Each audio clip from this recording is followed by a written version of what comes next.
Hey folks, why haven't you subscribed yet? Tell them, Lily.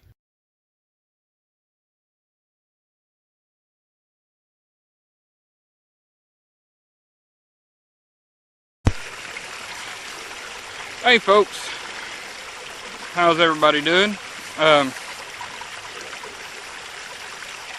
Battery's getting ready to go out on my GoPro. That figures. Hopefully everybody can hear me. This is a new camera. I'm learning the audio. The mic is a little iffy. It's a budget camera, but it is a budget 4K camera. Anyway, this is a video that I've been meaning to put out for the last few weeks and hadn't been able to due to reasons, unfortunately. So, this is the crocodile video. This is a continuation of the series that I've been planning on doing. That series started, of course, with an overview and then with the family Alligatoridae. Now we're going over crocodiles. I'm not going to list every species. As a matter of fact, I'm going kind of off script on this. For the simple fact that I didn't put as much preparation into it as I needed to in writing. But even still, if I listed all the species of crocodile, it'd be a long video. So what I'm going to do is focus on three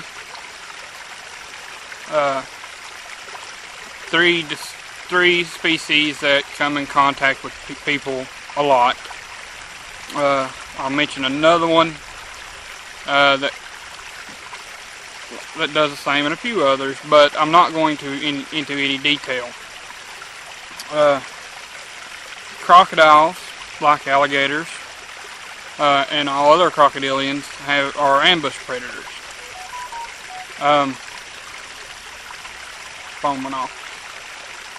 But they are ambush predators, so they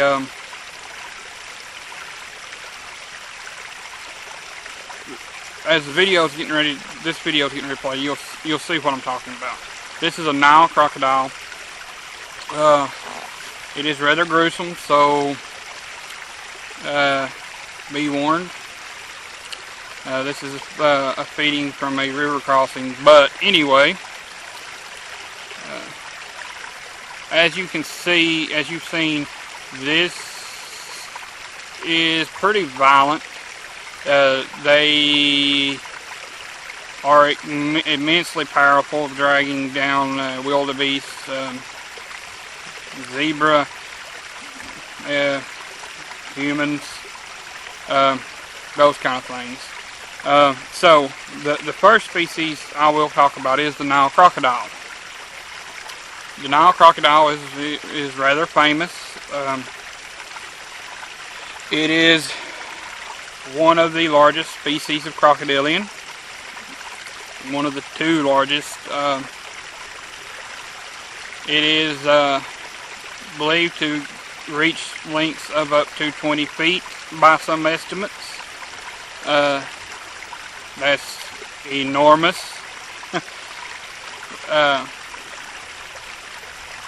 They feed heavily on, they actually feed heavily on fish. But they do take large prey, especially the large crocodiles take prey such as wildebeest, zebra, and others. Okay. So they do, as I said, take wildebeest. They also take humans a lot. They are one of the most prolific man-eaters as far as crocodilians are concerned, mainly because they are in such close proximity to humans. sorry for the noise. But anyway, that is if you can hear the noise. These are massive creatures and should be respected. That being said, as I may have mentioned in a video before, Nile Crocodiles has been rumored to be in South Florida now. That is not a good thing. Most likely they will not move much above, most likely they won't move much above Central Florida, but either way, it's not good for the next crocodile on our list, or for humans either, for that matter. Humans do, or America does have one crocodile species, North America, but it is confined to southern Florida, around the Everglades, and that area. That crocodile had been hunted to almost extinction, and the ones that are left are not as, they're just now recovering their full size, which is still extremely large. But for a highly endangered species, at least highly endangered in the area that it's in, it's not good for another large predator, an invasive predator, to move in. Not only will it disrupt the feeding of the American crocodile, but it will also cause hybridization. There is a chance of hybridization.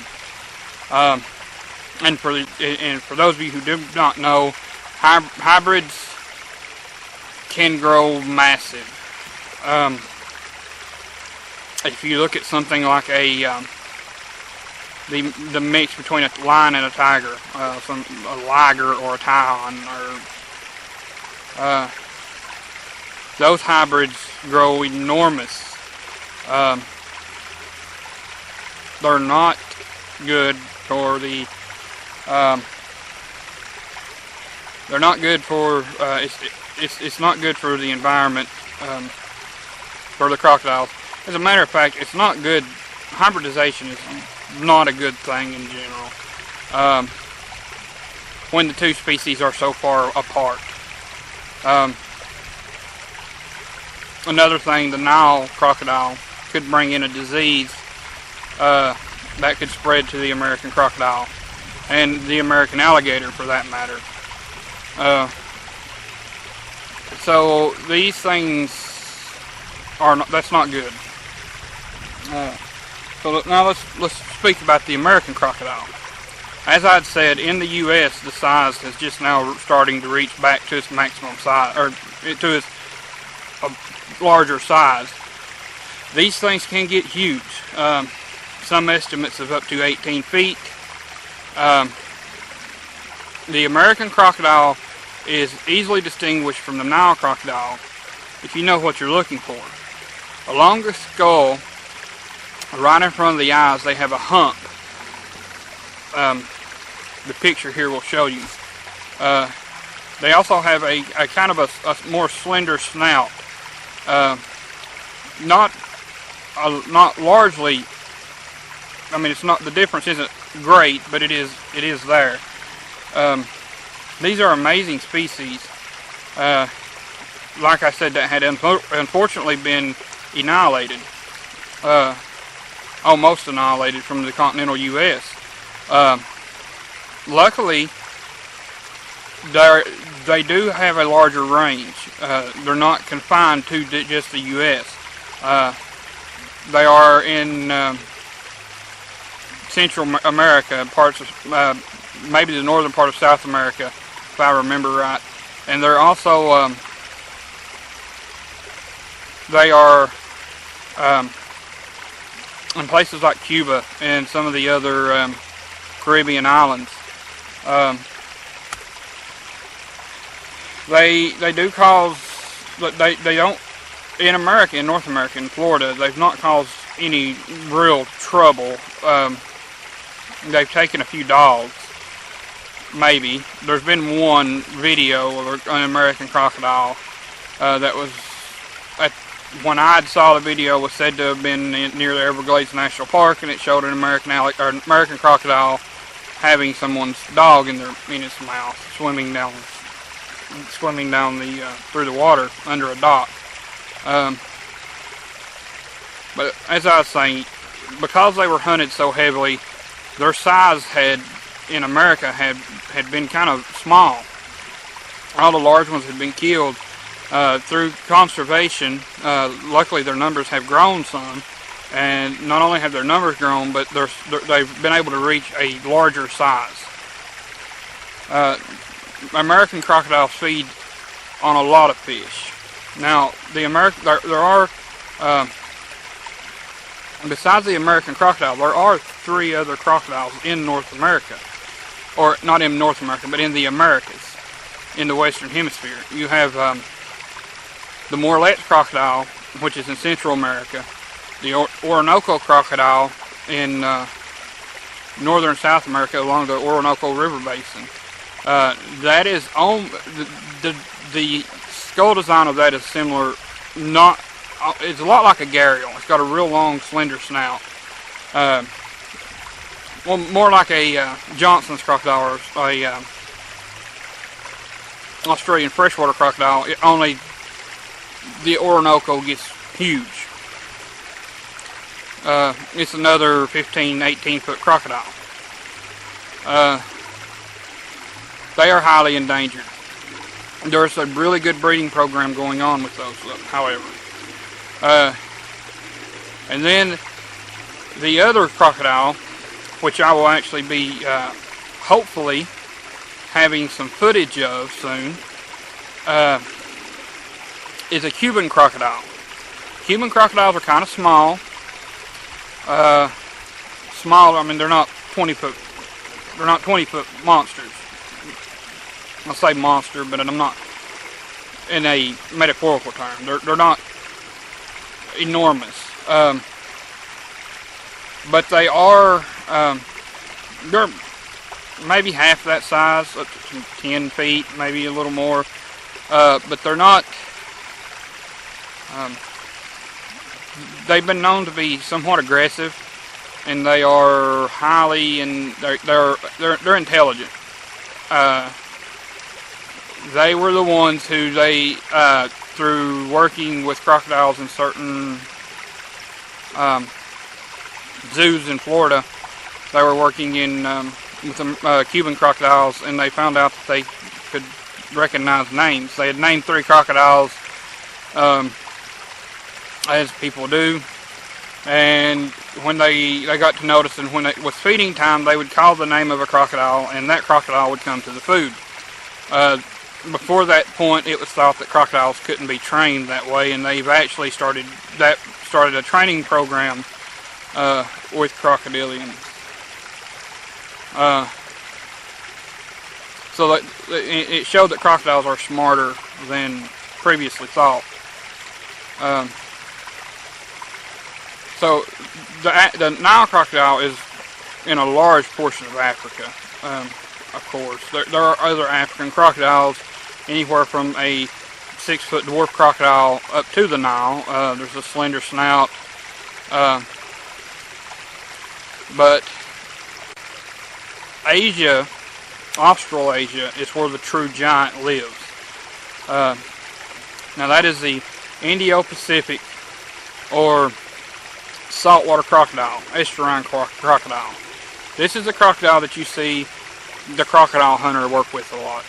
Here's a video that was recently put on, that I recently come across on YouTube, of a couple fishing in northern Australia, and they had the visitor. This thing comes up extremely close, and they were fishing, of course, in the ocean. As you can see, they had a small shark that they had to leave on the beach because the crocodile was coming in and it swam up and ate the shark. This is really amazing. They're very dangerous. These are the true giants when it comes to modern day crocodiles. 20-foot individuals, though rare, is more common than in other species. They have an enormous range from northern Australia all the way through the Indonesia, all the way into Thailand, up to India. I mean, it's huge. They are the one crocodile out of the three main species that I've talked about that is a true saltwater crocodile. Both Nile crocodiles as well as the American crocodiles can venture into salt water. American alligators has been known to as well for a very short amount of time. But the other two, the Nile and the American crocodile, are sometimes called saltwater crocodiles. At least the American is sometimes called a saltwater crocodile in its habitat because it swims in brackish water a lot. And has been seen in open ocean, but it is not the Indo-Pacific crocodile. This thing can migrate. It spends time inland in rivers, in ponds, in other places, but it also ventures out into open ocean, traveling between. It can travel between Australia and Indonesia. I can't remember the first island there, right above Australia, but it can travel between those. I mean, it's amazing.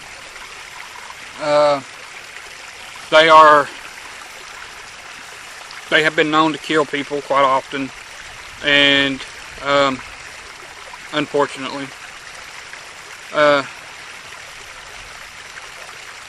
and they're just amazing. If you want to learn anything about these creatures, watch the Crocodile Hunter. If you can find some of the old Crocodile Hunter shows, or the new show with his family. I don't know what channel it's on, but I do know it's on Discovery Plus. So watch those. I mean, they're great. I'm not really going to edit this video much, so this one's dragged on a little longer than what I wanted. Hopefully the audio is pretty good. Hopefully. I would hate to sit here 20 minutes and not got anything, but look for more to come. The Cuban crocodile, as I was saying, I will hopefully soon when the Knoxville Zoo has the ARC exhibit opening up, their new reptile conservation exhibit. When it opens up, hopefully I will have some footage of the Cuban crocodile there, because they are going to have the Cuban crocodile on exhibit there. I don't know the size. It may be a small juvenile to begin with. They did have Chinese alligators. I'm hoping they keep those, because I really want to be able to film those as well, but I don't know. Hopefully we'll get to go to other locations, other zoos, other attractions, and get some more footage as time goes on. Anyway, if you like this video, comment in the comment section. If you watched it this far, there is my question. What is your thoughts on on the Nile Crocodile situation in Florida, do you think that it could pose a potential risk greater than, say, the Burmese python has? But you can answer the question. Comment anything you want. And just have a great day.